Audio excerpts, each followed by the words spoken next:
সৌন্দর্যতা ধরে রাখতে গেলে তাকে একটা সুন্দর মনের অধিকারী হতে হবে। আপনি যতই মেকআপ করেন, আপনার যদি মনটা আপনার চেহারায় সেটা কখনোই রিফ্লেক্ট করবে না। মনের ভিতর কোনো ক্ষোভ রাখা এগুলো আমার মধ্যে নেই। আমি মানুষের নিতান্তই পছন্দ করি, এটা হয়তো আমার চেহারায় ফুটে ওঠে এবং আমি সবসময় স্যাটিসফ্যাকশনটা পছন্দ করি যে আমি যেটুকুই আসতে পেরেছি যে অবস্থানে, ওটা নিয়ে আমি।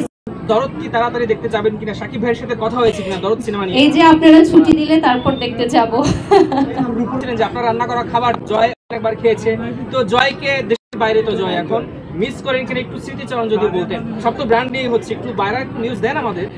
ডেফিনেটলি জয় তো সবার খুব আদরের স্টার, অত্যন্ত ভালোবাসা ওর জন্য, লেখাপড়ার জন্য দেশের বাইরে বা যে কোনো কাজে যদি ও যায় তাহলে অবশ্যই সে আমাদের কাছ থেকে দূরে গেছে এরকম না। বিভিন্ন সময় আমরা ফেসবুকে সোশ্যাল মিডিয়াতেও খোঁজ খবর নিয়ে থাকি, যেমন পূর্বার থেকে সে সময়ও খোঁজ খবর নেওয়া হয়েছে। তো ডেফিনেটলি সবার ভালোবাসার জয়, ও ভালো থাকুক, সুস্থ থাকুক। দরদ কি তাড়াতাড়ি দেখতে যাবেন কিনা? শাকিব ভাইয়ের সাথে কথা হয়েছে কিনা দরদ সিনেমা নিয়ে? এই যে আপনারা ছুটি দিলে তারপর দেখতে যাব।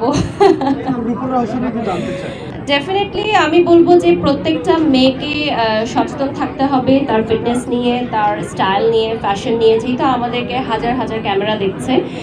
সো যেমন আমি চেষ্টা করি আমার ফ্যাশন, আমার ফিটনেস এগুলো নিয়ে অনেক বেশি শ্রম দিতে ক্যামেরার পেছনে, তো সেটাই হয়তো হতে পারে। এটা হচ্ছে এক এক ধরনের মার্কেটিং, যেমন আমরা বলছিলাম যে চায়না মার্টের মানে উচ্চতম মুকুট, সেরকমই একটা মার্কেটিং, যে ওজন কমানো। অন্য কোম্পানির কথা আমরা অন্যদিন বলি, আজকে আমরা চায়না মার্ট নিয়ে কথা বলি। সৌন্দর্যতা ধরে রাখতে গেলে তাকে একটা সুন্দর মনের অধিকারী হতে হবে। আপনি যতই মেকআপ করেন, আপনার যদি মনটা আপনার চেহারায় সেটা কখনোই রিফ্লেক্ট করবে না করা বা এই ধরনের মানে মনের ভিতর কোনো ক্ষোভ রাখা এগুলো আমার মধ্যে নেই।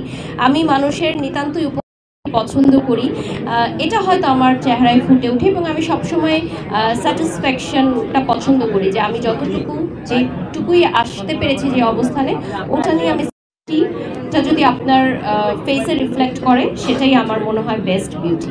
আর্টিস্টদের বিষয়টা এরকম, এক এক সময় এক এক পারিপার্শ্বিক ভিত্তিতে বা এক একটা প্রজেক্টে আমরা এক এক ধরনের পারিশ্রমিক নিয়ে থাকি। তো মেয়েদের বয়স যেমন জিজ্ঞাসা করতে হয় না, তেমন পারিশ্রমিকও জিজ্ঞাসা করতে হয় না। না, আসলে আমি এখন গতানুগতিক কাজও করতে চাই না, আমি একটু এক্সক্লুসিভ কাজই করতে চাই। একটা সময় আমি অনেক ব্র্যান্ডের সাথে কাজ করেছি, আমি সকল ব্র্যান্ডের চায়না মার্ট আমি ব্র্যান্ড অ্যাম্বাসেডর করে নিয়েছে তাদের সাথে জন্য, এরকম অনেক কোম্পানির সাথে আমার মনে হয় ব্র্যান্ড আমাকে রসুলে তাদের সাইন করেছে।